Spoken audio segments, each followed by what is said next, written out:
দুনিয়ায় সবচেয়ে জ্ঞানবান হলো তারা যারা দুনিয়ায় হালাল উপার্জন করে, যদিও তা অল্প হয় এবং তা বক্ষণ করে যায়।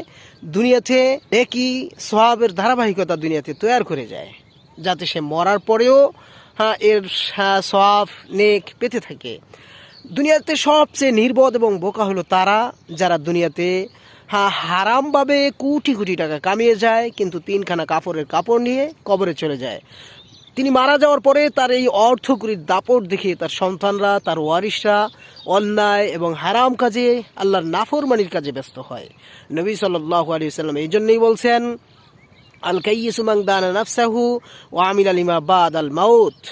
প্রকৃত চালাক মানুষ হইল তারা যারা নিজেকে নিজে চিনে, আমি কে, আমি আল্লাহর একজন বান্দা, আল্লাহর একজন গোলাম, আমার এই দুনিয়া থেকে চলে যেতে হবে। এই দুনিয়ার হায়াত ক্ষণিকের জন্য, কয়েক দিনের জন্য।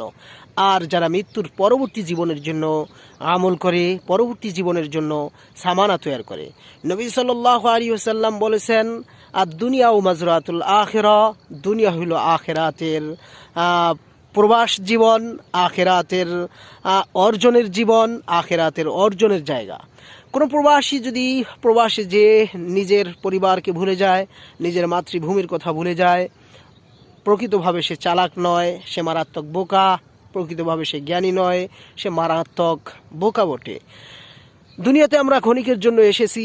এখানে এসে আমরা দুনিয়ার এই রং তামাশায়, দুনিয়ার এই চাকচিক্যের পিছনে পড়ে আমরা আখিরাতকে ভুলে যাই, হারামে লিপ্ত হই, কোটি কোটি টাকা কামানোর চিন্তাধারা করি। আল্লাহ রাব্বুল আলামিনের হুকুম আহকাম আমাদের দ্বারা ছুটে যায়, আমরা পালন করতে পারি না। তাই আসুন আল্লাহ রাব্বুল আলামিনের হুকুম পালন করি। দুনিয়ার জিন্দেগি ক্ষণিকের জন্য, এখানে কষ্ট করে হলেও কোনোভাবে কেটেই যাবে।